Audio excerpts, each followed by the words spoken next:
सभी को मेरा नमस्कार। एक बार फिर से आपका स्वागत है अपने यूट्यूब चैनल ऑनलाइन क्लासेस गुरु में। हम लेके आए हैं विषय सामाजिक विज्ञान का, जो आपकी वार्षिक परीक्षा पेपर 2024 को होने वाला है।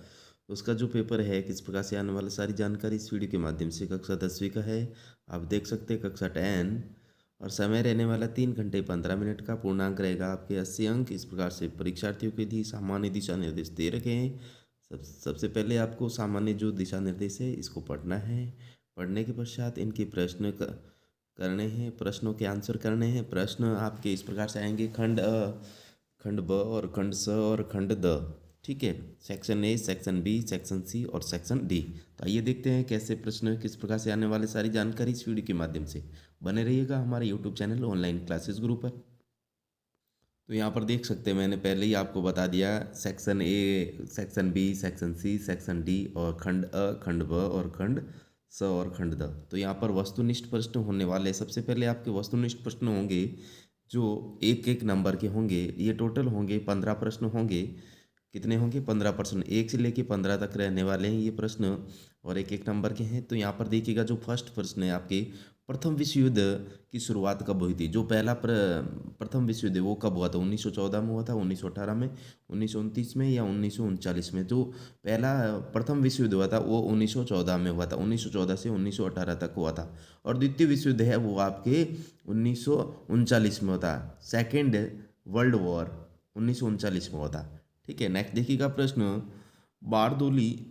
नेक्स्ट जो प्रश्न, सेकंड प्रश्न है, द्वितीय प्रश्न है, बारदोली सत्याग्रह का नेतृत्व किसने किया था? महात्मा गांधी, सरदार वल्लभ भाई पटेल, भगत सिंह या डॉक्टर राजेंद्र प्रसाद? तो बारदोली सत्याग्रह का जो नेतृत्व है सरदार वल्लभ भाई पटेल ने किया था, 1929 में किया था। नेक्स्ट देखिएगा, भाप के इंजन से संबंधित हैं। भाप के इंजन का जो है संबंधित कौन है? जेम्स वार्ड, जेम्स हर्गिस, माइकल ओप या अस्तु? तो इसका हो जाएगा जेम्स वार्ड। नेक्स्ट देखिएगा प्रश्न, 1780 में बंगाल में गजट पत्रिका थी, दैनिक थी, साप्ताहिक थी, या मासिक थी, या वार्षिक थी?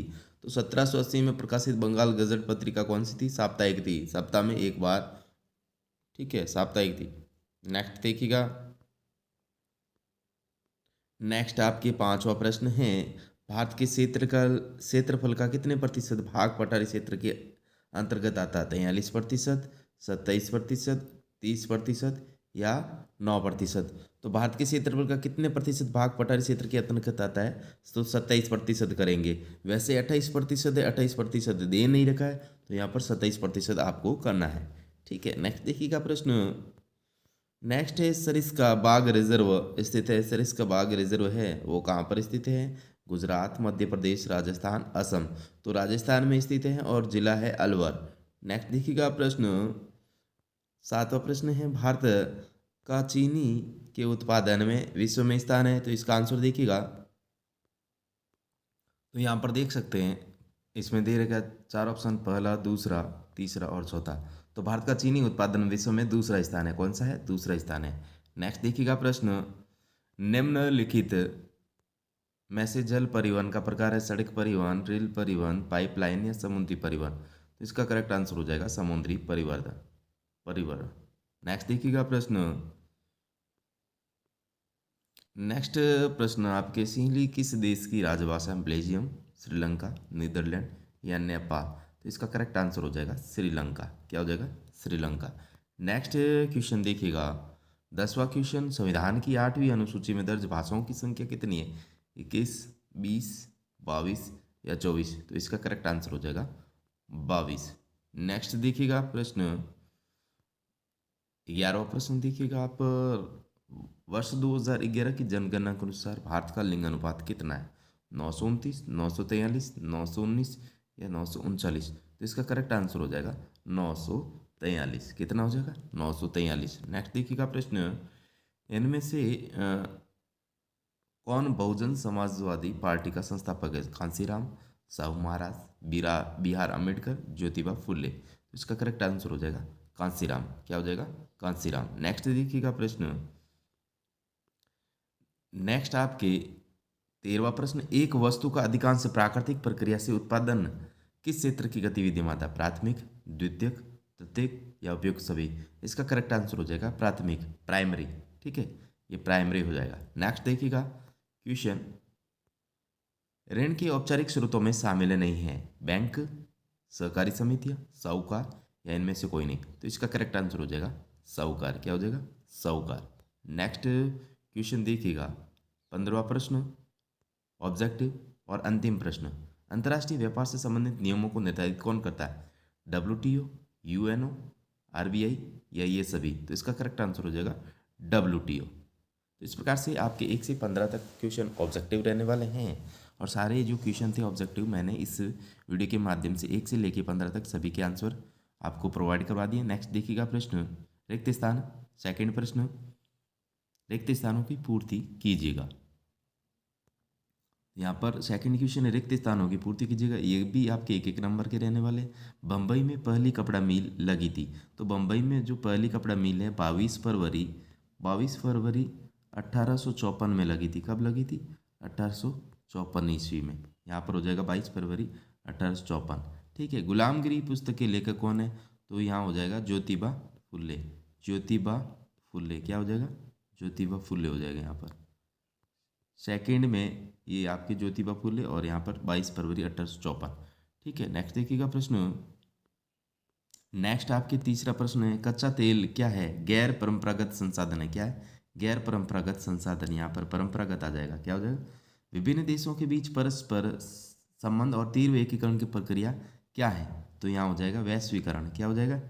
वैश्वीकरण। क्या हो जाएगा?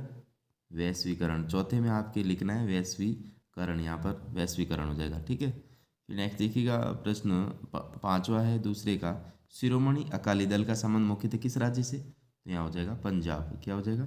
पंजाब राज्य से। ठीक है। फिर यहाँ पर देखिएगा रिक्त स्थान है, शासन प्रणाली में अंतिम शक्ति जनता में नहीं देती है। तो कौन सी शासन प्रणाली है?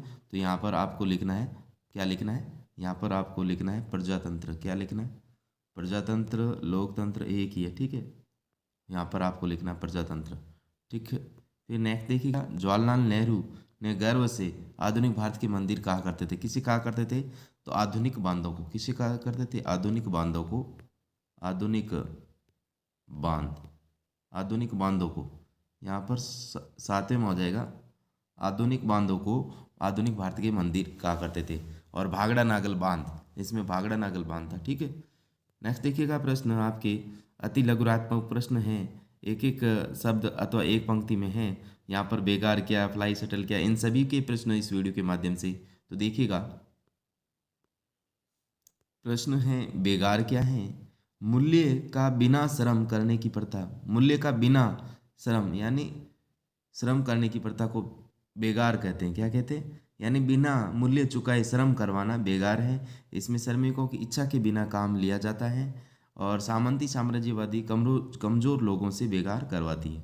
फिर फ्लाई शटल क्या? दूसरा प्रश्न है आपके, फ्लाई शटल जॉन के द्वारा आविष्कृत कपड़ा बनाने की मशीन है। इस मशीन का आविष्कार 1733 ईस्वी में हुआ। इस मशीन के द्वारा कपड़ा बनाने की पद्धति में तेजी आई।